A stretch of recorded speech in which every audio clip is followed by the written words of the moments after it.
This is Dance Studio 411, where we answer your real-life questions about your toughest studio life predicaments. Parent problems, teacher turnover, student challenges, policy dilemmas, and so much more. Let's talk about what's keeping you awake at night and what you can do about it. Here are your hosts, Suzanne Blake Garrity and Jill Tyrone. Welcome, everyone, to this episode of our Dance Studio 411 podcast. And our special guest today is Cory Sterling. He is the founder of the heart-leading law firm Conscious Counsel. He's a lawyer, a small business owner, group fitness instructor, and yoga teacher. He wrote the Yoga Law book and has served hundreds of clients in the dance, health, and fitness space all across the world, the majority of whom own and operate a fitness or health studio. Cory has presented at conferences around the world teaching about the law in a fun and practical way. He won the award for highest rated session at Mind Body Bold amongst a field of the health and fitness leading minds and best presenters. In March of 2020, he completed the Mind Body Business Consulting Program in order to learn overall best business practices for studios and is the only lawyer to hold the certificate. And he loves dogs, so we were so happy to have him on our podcast today as our special guest. So welcome, Cory. Thank you so much for having me. And it's great to know that loving dogs is a good thing. You know, I love my 80-pound golden retriever. I know a lot of our dance studio owners listening, their pets are, part of their business and their day-to-day. So, what's not to love about that? But, we're here today because you're going to share some legal essentials for our listeners who are, whether it's, gosh, we have listeners from all over the world, but I know you're one of those people I was inspired by because you've just proven that you can do your business anywhere, right? Yes, I started my law firm and I took it online 4 years ago. So even before home office was a trendy, obligatory thing to do, I was traveling's always been my biggest passion, followed by dogs, followed by dance. Nice. I'm here I'm in Brazil at the moment. I don't know if any of the dance teachers out there know. There's a special style of dance here that's called forró, spelled F-O-R-R-O. And it's like it's a man and a woman dancing traditionally, although everyone's welcome to dance. And forró is like the be all and end all of the culture in the state of Bahia where I'm living. So like I'm dancing forró whenever I can and doing it online and doing it all around the world. So that's me. It's awesome. Well, thanks for, bringing the conversation of things that typically either are scary for us as dance studio owners and making it feel like it's a conversation that you don't have to be worried about asking questions that might seem silly. And I know, gosh, if there was ever a time that we have had a crash course as business owners and things we should know about legal matters, it's been through this pandemic. So I'm going to kind of let you kind of pop into some of the core legal agreements that every studio owner needs to be protected by as we emerge. Yeah, for sure. I'm excited to do that. And also, just so you know, it's all about making it fun. It's all about making it comfortable. It's all about making it accessible. When I started a law firm that was built around this idea of making law fun and offering heart-leading law, I did it because I realized that small business owners usually would shy away from the law, would feel intimidated about it and not want to embrace the legal realities. But the truth is, if you have a business and you plan on growing it, eventually you're going to have to deal with the law.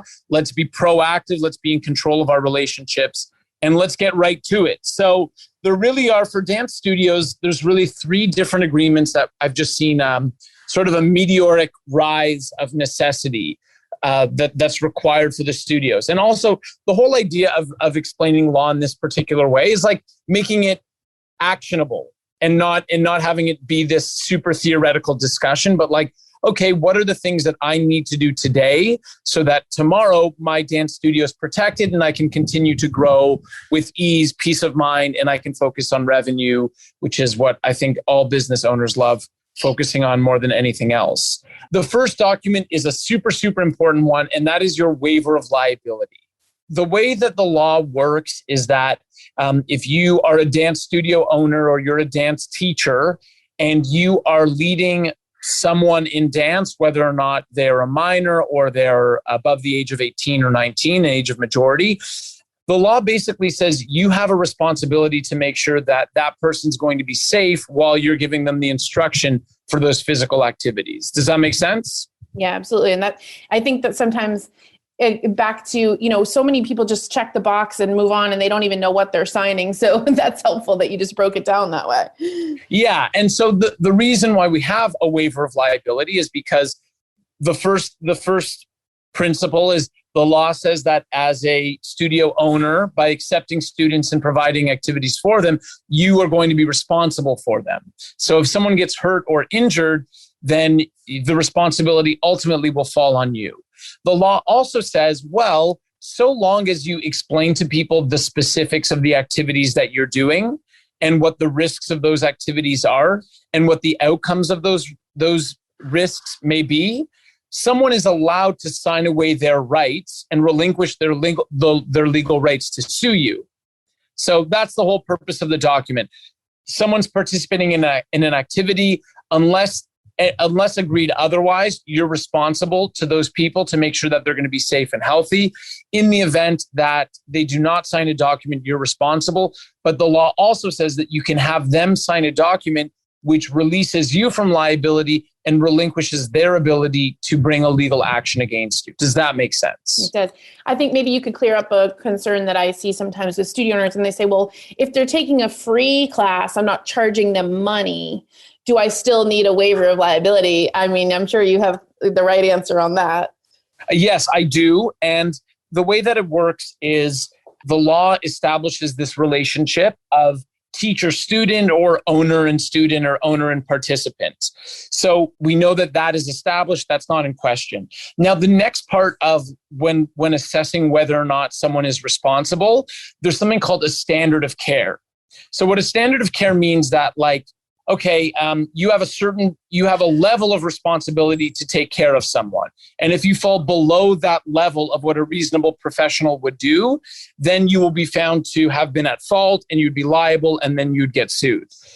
What happens is when someone is offering something for free, the only thing that it really affects is the standard of care involved. So the standard of care, but I assume that everyone who's listening is a professional and a trained professional. So you still have a responsibility to make sure that everyone's safe. The fact that you're offering it for free just means that, like, there's a little bit lower standard for the way that you have to behave, but ultimately the relationship still exists where you are liable.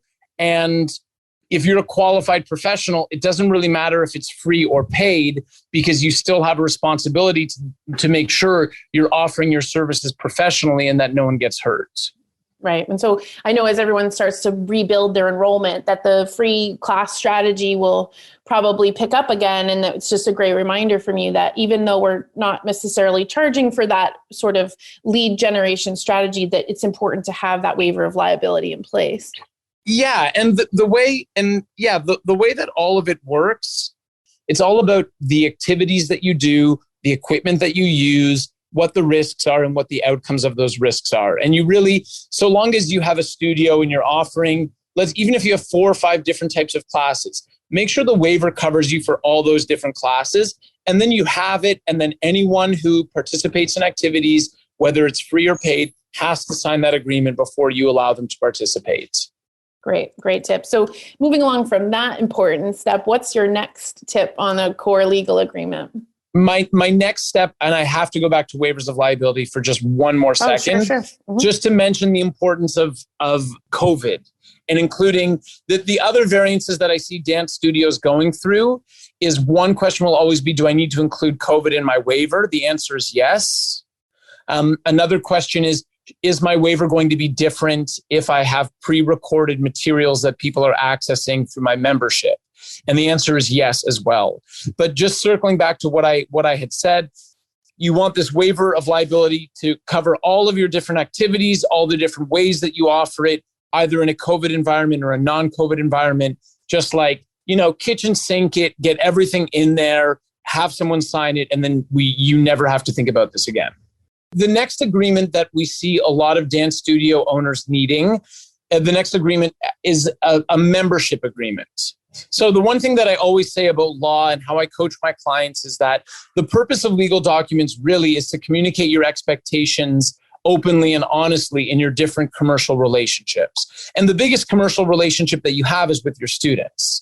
So what we see is a lot of dance studios that are using older membership agreements that, might have fit their business 2 years ago when things were dramatically different. But now, A, because of COVID, B, because of the constant opening, reclosing, C, because of the limited capacity, and D, because of all of the hygienic procedures that are now involved, people need to modify their service agreement to reflect their new relationship. And if our listeners, our membership agreement could also be like a registration fee or just like how payments are processed. Like, could you say a little bit more about that? Yeah, for sure. So it really includes all of basically what I say to my clients is, imagine that you're dreaming up the ideal relationship for you and your studio members. So what does that look like? When are they paying? If they want to cancel, how does that work? What are the rules around refunds? Do you have expectations of behavior and professionalism? And this is the place where you put all of it.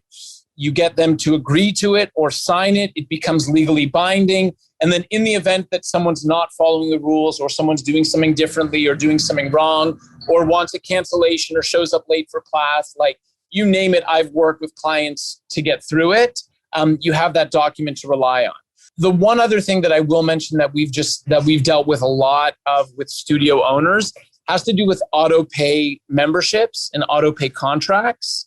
So the legal landscape around auto pay memberships changed significantly after COVID because there were all these studios that had sold, 6-month memberships, annual memberships, whatever it was. And then they had to shut down. And while they pivoted to offer online, they were not able to offer their services to anyone. That caused a flurry of requests for refunds or cancellations of memberships. And basically consumers were going to credit card companies and saying, hey, look, this charge was taken, but they've been closed from this date. And now I want to cancel everything, even if the agreement stated otherwise. So I just want to bring to everyone's attention that it's important to consider auto pay memberships as part of your membership agreement and making sure you have the correct legal terminology and ways to actually be able to enforce payment of that if you need to. Great advice. I know.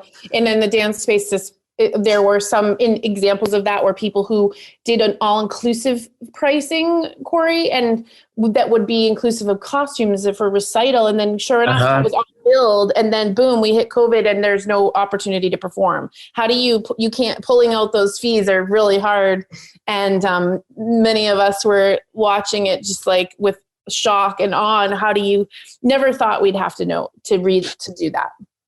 Yeah. And well, firstly, I just want to say that hearing you talk about costumes gets me excited. So I'm like, I want to be wearing a costume. Like, I just want to go out tonight and wear a costume. But that's a good example. And the sort of just like a general legal principle that I'll share with everyone, the general rule for consumer protection laws is that you are not allowed to charge someone for a service that you are unable to perform. So that's the legal excuse that everyone was using. Like, I paid for a membership, I'm not able to access the services, or we can't, the recital's not taking place, whatever it is. Therefore, all of the money has to come back to me. If it comes to things like costumes or site reservations or whatever other nuanced elements might be part of it, so long as you're still able to provide that costume, the client will still have to pay. But it's all about having it clearly communicated and organized in a document so that there's no second guessing or doubts about it, and just being like, hey, you agree that you are paying for this costume, and by signing this agreement, we are going to accept the cost of going to purchase this, and you have to reimburse us for it so long as we're able to acquire that particular good. Exactly. And so many studio owners will find that, we had one on our member group yesterday. A parent came back since last April and said she wanted a refund on a costume that was already purchased. It's like, no, sorry, we deliver, even though you didn't perform. And this person had a show, but the parent opted out. It said, even though you didn't perform, we purchased that product. And whether your kid uses it to dress up at home and spin around in the mirror, it's like, that's where you have to get really ironclad on that product. Like you said, if you're delivering the good. Exactly. And that just illustrates the need to have a proper legal agreement that's tailored towards your business. Because then now, instead of, venting about it, worrying about it, scrambling, maybe even having to pay it back, You take a screenshot on your computer of the agreement. You send it to them. Hey, I'm really sorry. This is what we agreed around costume rental payments, full stop. Yep, exactly. I love that. Well, so that must lead us into the third core legal agreement that you see as key. It could be one of two. I don't know if we're going to talk about privacy policies and all of the online stuff, or we're talking about contractor-employee distinctions. Ooh, I mean, you're giving us so many good choices. Let's talk about that privacy agreement, because I think there was a lot of mix-up over this, especially as we went to Zoom and names and all that jazz. Privacy policies, terms and conditions for your website, and a social media disclaimer are really, really important to have, because these are examples of documents where it's like, A, the government's cracking down, and B, it's not so difficult to follow it.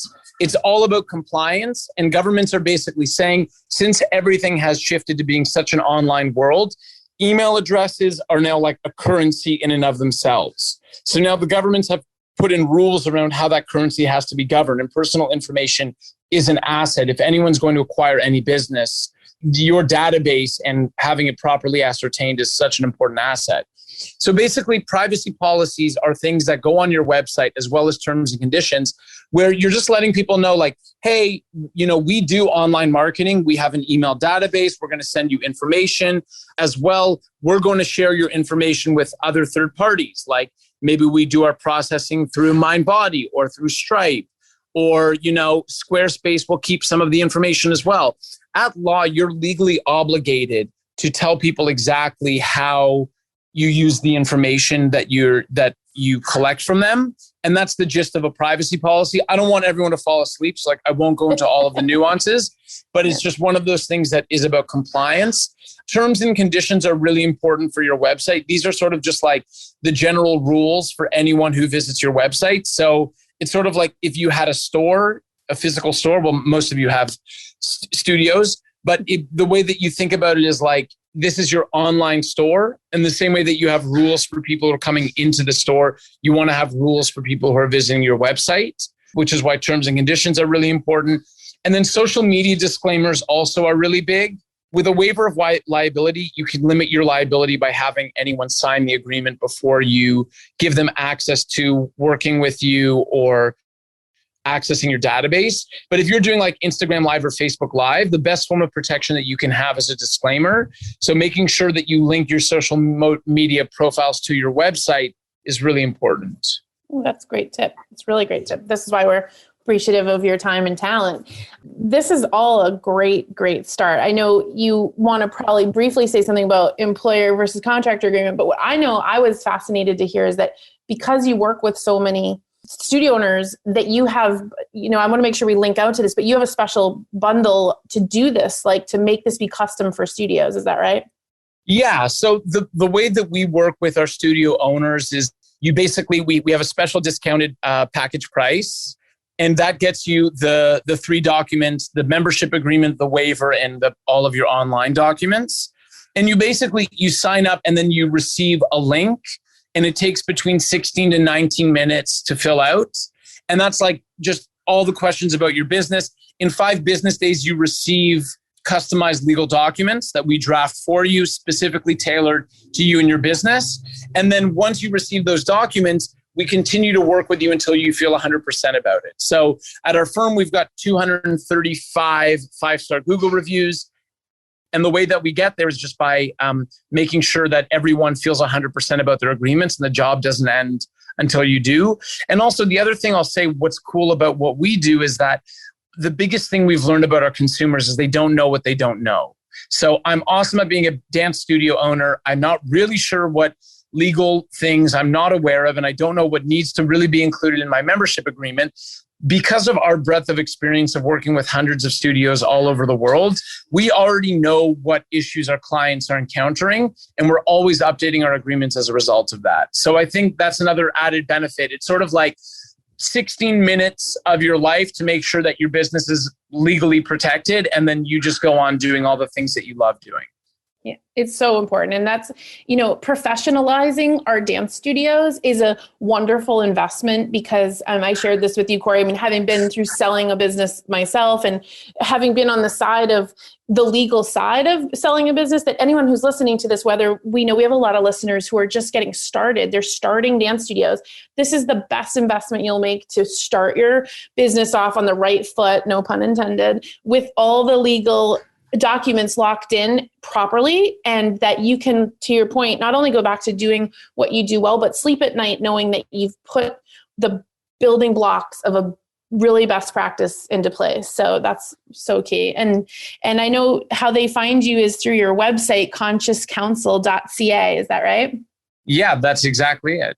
Cool. And and everyone listening, we have links in the show notes over to you. And I just think that if you've ever been worried about talking to a legal team or a lawyer, you absolutely positively will be thrilled to connect with Cory and your team. And gosh, I would love to have you back for another podcast. And then we can go into employer versus contractor agreements, because that is a sticking point. I mean, maybe you have a sneak peek or a tip or one final closing thought for our listeners, because I know there's been a lot of great information here today. Yeah, you can come up with a list of any legal questions you see yourself going through. And I'm happy to, I'm honored to be here. It's cool for me to share legal information with an awesome dance studio owner community. I'm going to leave the employer and contractor stuff for next time, just so that there's a little bit of a hook.